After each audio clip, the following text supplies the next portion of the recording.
یزید نے یہ حکم بھجوایا کہ نواسہ رسول اگر میری بیعت نہ کرے تو اسے قتل کر دیا جائے۔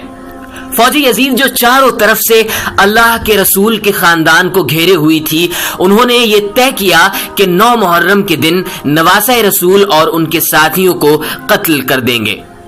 مولا حسین نے حضرت عباس رضی اللہ تعالیٰ عنہ سے کہا کہ عباس جاؤ یزید کی فوج کے پاس، ان سے کہو کہ نبی کا نواسہ کہتا ہے ہمیں ایک رات اللہ کی عبادت کرنے کے لیے دی جائے۔ حضرت عباس رضی اللہ تعالیٰ عنہ جیسے ہی امام حسین رضی اللہ تعالیٰ عنہ کا فرمان فوجی یزید کو سناتے ہیں تو وہ ہنسنے لگتے ہیں، اور یہ فیصلہ کیا گیا کہ اب جنگ 9 محرم کو نہیں بلکہ 10 محرم کو ہوگی۔ امام حسین رضی اللہ تعالیٰ عنہ شب عاشورہ کو تمام ساتھیوں کو اپنے پاس بلاتے ہیں اور کہتے ہیں کہ لوگوں، یہ جو فوج تم دیکھتے ہو یہ سب میرے خون کے پیاسے ہیں، کل مجھے قتل کر دیا جائے گا، میری بہنوں اور بیٹیوں کو بے پردہ کر کے بازاروں میں پھرایا جائے گا۔ اے لوگوں، تم نے مدینہ شریف سے لے کر یہاں تک میرا بہت ساتھ دیا ہے، اب میں حجت تمام کرتا ہوں، چلے جاؤ اپنے اپنے شہروں کی طرف واپس چلے جاؤ۔ لوگ ادھر ادھر دیکھنے لگے اور کہنے لگے کہ مولا حسین یہ کیا فرما رہے ہیں، ہم آپ کو چھوڑ کر کیسے چلے جائیں؟ امام حسین فرماتے ہیں اے لوگوں، تم سب کو شہادت کا مرتبہ اللہ کے رسول سے میں لے کر دوں گا، جاؤ چلے جاؤ۔ اور پھر امام حسین رضی اللہ تعالیٰ عنہ نے حضرت عباس رضی اللہ تعالیٰ عنہ کو حکم دیا عباس چراغ بجھا دو۔ کچھ دیر گزرنے کے بعد امام حسین نے فرمایا عباس چراغ جلاؤ۔ جیسے ہی چراغ جلا تو امام حسین رضی اللہ تعالیٰ عنہ دیکھتے ہیں ایک ایک کر کے مولا کا چاہنے والا اپنی تلوار اپنی گردن پر رکھ کر کہتا ہے اے نواسہ رسول، ان ظالموں کے بیچ میں ہم آپ کو تنہا چھوڑ کر نہیں جا سکتے، جب ہم مر جائیں گے تو آپ کے نانا جان کو کیا منہ دکھائیں گے، ہماری جانیں اور ہمارے بچوں کی جانیں آپ پر قربان۔ پھر امام حسین رضی اللہ تعالیٰ عنہ فرماتے ہیں جاؤ اللہ کی عبادت میں مشغول ہو جاؤ، کل ہمیں اللہ کے دین پہ قربان ہونا ہے۔ بس رات ڈھلنے لگی اور 10 محرم کا سورج طلوع ہونے لگا تو امام حسین رضی اللہ تعالیٰ عنہ نے امام علی اکبر سے کہا جاؤ بیٹے اذان دو۔ اذان ہونے کے فوراً بعد رسول اللہ صلی اللہ تعالیٰ علیہ وسلم کے جانثاروں نے فجر کی نماز پڑھی۔ اتنے میں فوج یزید امام حسین رضی اللہ تعالیٰ عنہ کے اوپر نماز کی حالت میں حملہ کر دیتے ہیں، اور پھر اس کے بعد ہر ایک شہید شہادت کا جام پیتا گیا۔ کبھی حر شہید ہوتے ہیں تو کبھی قاسم شہید ہوتے ہیں تو کبھی علی اکبر شہید ہوتے ہیں، کبھی عباس علمبردار شہید ہوتے ہیں تو کبھی اون و محمد شہید ہوتے ہیں تو کبھی ننھے اصغر شہید ہوتے ہیں۔ ایک ایک کر کے خاندان رسول کے سبھی افراد شہید ہو گئے، اور پھر جب کوئی نہ رہا تو امام حسین رضی اللہ تعالیٰ عنہ خیمے میں آ کر کہتے ہیں اے میری بہنوں، اے میری بیٹیوں، اپنے حسین کا آخری سلام قبول کرو۔ حضرت امام حسین رضی اللہ تعالیٰ عنہ نے فرمایا زینب میرے شہید ہونے کے بعد تمہیں قید کیا جائے گا۔ پھر آپ دوسرے خیمے کی طرف جاتے ہیں جہاں پر آپ کے شہزادے امام زین العابدین رضی اللہ تعالیٰ عنہ بیمار بستر پر لیٹے ہوئے ہوتے ہیں۔ امام حسین رضی اللہ تعالیٰ عنہ فرماتے ہیں زین العابدین اٹھو، اپنے بابا کا آخری سلام قبول کرو۔ امام زین العابدین اٹھتے ہیں اور دیکھتے ہیں کہ امام حسین رضی اللہ تعالیٰ عنہ خون سے رنگے ہوئے ہیں، لباس سادہ اور پھٹا ہوا ہے۔ امام حسین رضی اللہ تعالیٰ عنہ فرماتے ہیں کہ علی اصغر کو برچی لگی ہوئی ہے اور ان کی لاش وہاں پر رکھی ہوئی ہے۔ ایک ایک کر کے اللہ کی راہ میں سب قربان ہو گئے ہیں۔ اپنے نانا کے دین کو بچانے کے لیے میرے لختے جگروں نے شہادت کا جام پی لیا ہے۔ بس اتنا سنتے ہی امام زین العابدین رضی اللہ تعالیٰ عنہ سہارے سے اٹھتے ہیں اور کہتے ہیں بابا مجھے اجازت دیں، میں میدان میں جنگ کے لیے جاؤں گا۔ امام حسین رضی اللہ تعالیٰ عنہ فرماتے ہیں بیٹا زین العابدین، تمہارا امتحان اتنا آسان نہیں، مجھے شہید ہونے دو، ہمارا امتحان ختم ہونے دو، تمہیں اپنی بہنوں بیٹیوں اور ماؤں کے ساتھ بازار میں قیدی بن کر جانا ہے۔ زین العابدین تمہیں یزید کے دربار میں خطبہ سنانا ہے۔ امام زین العابدین یہ سن کر زار و قطار رونے لگے اور نظریں اٹھا کر پوچھنے لگے کہ اے میرے بابا، آپ نے اتنا پرانا لباس کیوں پہنا ہے؟ امام حسین رضی اللہ تعالیٰ عنہ نے فرمایا زین العابدین مجھے پتا ہے کہ یہ لوگ اتنے بے غیرت ہیں کہ میرے شہید ہونے کے بعد میرے جسم سے لباس اتار دیں گے، میری لاش کو لوٹیں گے، شاید اس غریب کا پرانا لباس دیکھ کر ان کی غیرت جاگ جائے۔ اس کے بعد امام حسین رضی اللہ تعالیٰ عنہ الوداع کہتے ہیں اور میدان کربلا میں جاتے ہیں۔ امام حسین جیسے ہی میدان کربلا میں آتے ہیں تو سب سے پہلے آپ نے کہا لوگوں میں تمہارے رسول کا نواسا ہوں، میں وہ ہوں جس کو تمہارے رسول اپنے کاندھے پر سوار کیا کرتے تھے، میں وہ ہوں جس کو تمہارے رسول اپنے سینے پر سلایا کرتے تھے، میں وہ ہوں جس کے لیے تمہارے رسول کہتے تھے حسین مجھ سے ہیں اور میں حسین سے ہوں، میں وہ ہوں کہ جب نماز کے دوران اپنے نانا کی پشت مبارک کے اوپر سوار ہو جاتا تھا تو میرے نانا میرے احترام کے لیے اپنے سجدے کو لمبا کر دیا کرتے تھے کہ ایسا نہ ہو کہ رسول اللہ صلی اللہ علیہ وسلم سجدے سے اٹھیں اور مجھے تکلیف ہو جائے۔ اے لوگو تم نے آج حسین کو رلایا ہے، تم نے اپنے ہاتھوں سے دنیا کے بدلے دوزخ کو لکھا ہے۔ بتاؤ میرا کیا گناہ ہے؟ کیا میں نے کوئی نماز قضا کی ہے؟ کیا میں نے کوئی ظلم کیا ہے؟ کیا میں نے کسی کو ستایا ہے؟ تو پھر یزیدیوں نے کہا ہم تمہیں اس لیے نہیں مار رہے ہیں کہ تمہارا کوئی قصور ہے، بلکہ تمہیں اس لیے مار رہے ہیں کہ تم علی کے بیٹے ہو۔ حسین رضی اللہ تعالیٰ عنہ نے فرمایا اے لوگو وہ علی کے جو اسلام کا محافظ تھا آج اس علی کو یہ صلہ دے رہے ہو کہ اس کی اولاد کو آج اس بیابان کے اندر شہید کر رہے ہو۔ بس اتنے میں شمر کہتا ہے حسین کی بات نہ سنو، حملہ کر دو۔ تاریخ نے تحریر کر دیا کہ اس زمین پر آج سے پہلے ایسی جنگ نہ کبھی ہوئی تھی اور نہ کبھی ہوگی۔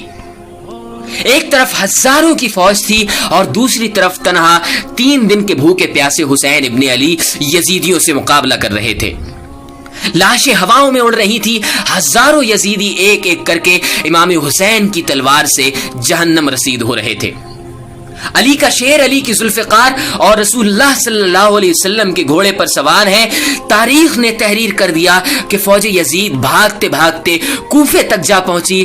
عمر بن سعد کہتا تھا شمر ابھی تک خاموش کیوں ہو، حملہ کیوں نہیں کرتے؟ وہ کہتا ہے اگر میں جاؤں گا تو مر جاؤں گا، ارے حسین کے بچوں سے نہ لڑ سکے تو حسین سے کیا لڑیں گے؟ اس کی رگوں میں علی کا خون دوڑتا ہے، اس کی رگوں میں نبی کا خون دوڑتا ہے، جاؤ خیموں کو آگ لگا دو۔ شمر خیموں کو آگ لگاتا ہے اور عمر بن سعد کہتا ہے ہرملا حسین کے اوپر تیر چلاؤ، اور ہزاروں کی فوج نے امام حسین رضی اللہ تعالیٰ عنہ کے اوپر تیر چلانا شروع کر دیا اور خیموں میں آگ لگا دی۔ امام حسین کبھی فوج کی طرف جاتے ہیں اور کبھی خیموں کی طرف جاتے ہیں۔ اتنے میں عمر بن سعد کہتا ہے جس کے پاس جو چیز ہے وہ پھینک کر مارے۔ کسی نے نیزہ مارا تو کسی نے تلوار پھینک کر ماری، کوئی تیر مار رہا ہے، کوئی پتھر مار رہا ہے۔ جس کے ہاتھ میں مارنے کے لیے کچھ نہ تھا وہ کربلا کی گرم مٹی اٹھا کر حسین کی طرف پھینک رہا ہے۔ اور اتنے میں آواز آتی ہے حسین تو کامیاب ہو گیا۔ امام حسین رضی اللہ تعالیٰ عنہ نے جیسے یہ صدا سنی اپنے سر کو جھکایا، اللہ کا شکر ادا کرنے لگے۔ وہ پتھر، وہ نیزے، وہ بھالے، وہ تیر، وہ کربلا کی گرم مٹی امام حسین کے جسم پر لگتی رہی۔ امام حسین گھوڑے کی پیٹھ سے زمین پر آ گرتے ہیں۔ اتنے میں عمر بن سعد نے کہا حسین گر گیا، جاؤ جاؤ حسین کا سر قلم کرو تاکہ یہ خبر ہم یزید تک فوراً پہنچائیں اور ہمیں انعام مل سکے۔ جو قریب جاتا ہے اسے امام حسین کی آنکھوں میں رسول اللہ صلی اللہ علیہ وسلم کا چہرہ نظر آتا ہے۔ وہ روتا ہوا واپس آ جاتا ہے۔ اتنے میں شمر کہتا ہے یہ کام مجھ سے ہی ہوگا، لاؤ خنجر لے کر آؤ۔ شمر خنجر لے کر امام حسین کے قریب جاتا ہے اور اس وقت آپ سجدے میں ہوتے ہیں۔ شمر خنجر لے کر امام حسین رضی اللہ تعالیٰ عنہ کی گردن پر رکھتا ہے اور چلانے لگتا ہے۔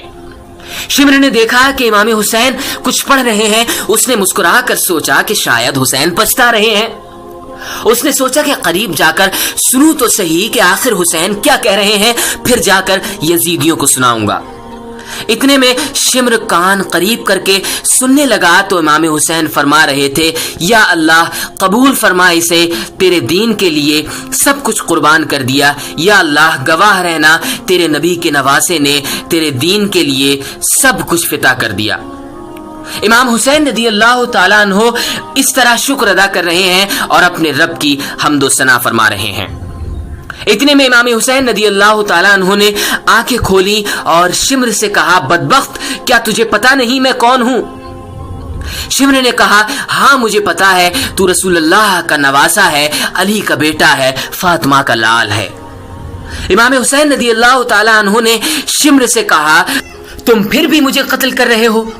شمر نے کہا، تمہیں قتل کر کے مجھے سونا ملے گا، مجھے حکومت ملے گی۔ امام حسین رضی اللہ تعالیٰ عنہ نے اس سے فرمایا کہ میں جنت کا سردار ہوں، کیا تمہیں اپنی جنت کی فکر نہیں؟ شمر ہنستا رہا اور امام حسین رضی اللہ تعالیٰ عنہ کی گردن پر خنجر چلاتا رہا۔ امام حسین رضی اللہ تعالیٰ عنہ اللہ کا ذکر کر رہے تھے اور یوں نواسہ رسول کا سر تن سے جدا ہو گیا۔ امام حسین رضی اللہ تعالیٰ عنہ کا سر قلم کرنا تھا، فوج یزید میں خوشی کا ماحول برپا ہو گیا، سب جھومنے لگے، ناچنے لگے۔ عمر بن سعد نے کہا، لوٹو اہل بیت کے خیمے کو لوٹو۔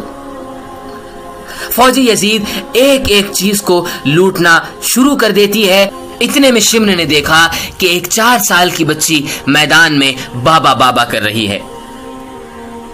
شمر اس کے قریب گیا، اس بچی نے سوچا کہ شاید میں یتیم ہو گئی ہوں، یہ میرے سر پر ہاتھ رکھے گا۔ شمر نے دیکھا وہ بچی اپنے کانوں میں بالیاں پہنے ہوئے ہے، اس نے بالیوں کو پکڑا اور زور سے کھینچ کر باہر نکال دیا۔ وہ بچی کربلا کی زمین پر بیٹھ گئی اور کہنے لگی، دادا علی آپ کہاں ہیں؟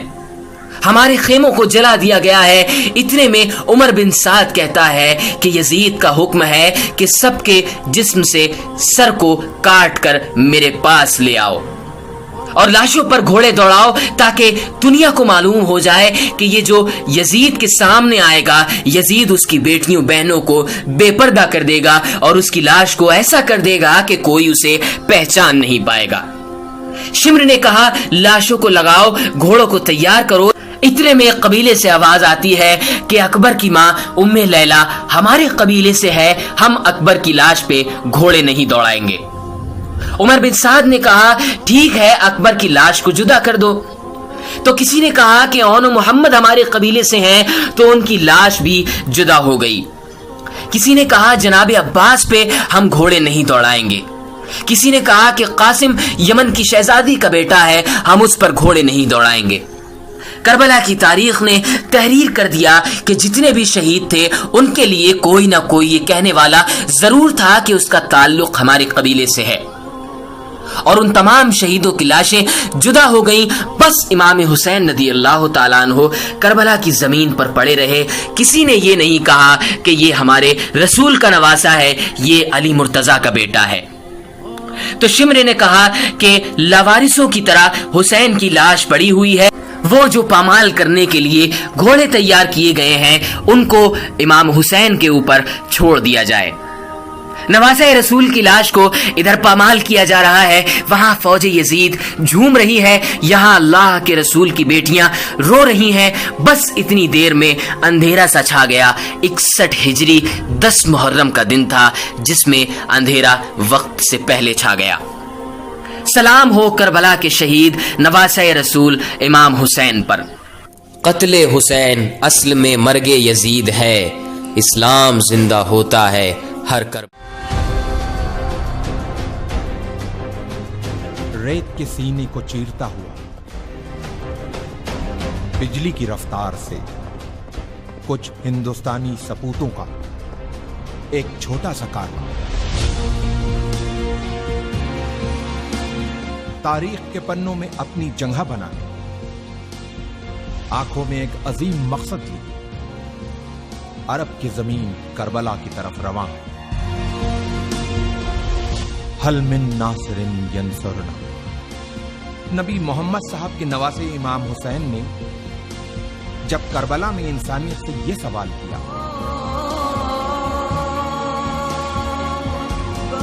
ہے کوئی جو میری مدد کو آئے؟